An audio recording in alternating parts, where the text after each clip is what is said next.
I've been a guide at DC Tours since 2017. It came about much to my surprise after a few glasses of wine one night over dinner with Mark, who owns the company, and his wife. Knowing the sensitivities around the troubles, I remember being a bit cautious and saying I would really need to see the tour script. Any concerns were quickly put to rest, and it has turned out to be a great experience. I was born in the late 50s and grew up in the north of the city before and after the trouble started, and then moved to the east when I got married, and have lived in this part of the city ever since. Prior to becoming a guide, I worked for 37 years in the civil service on environmental protection, which was very rewarding.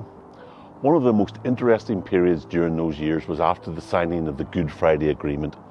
Quite quickly it became the norm to proactively work with my counterparts in Dublin and as well as London.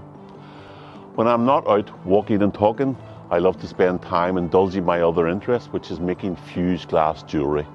Like guiding, it's turned out to be a great experience, a welcome change of pace and focus.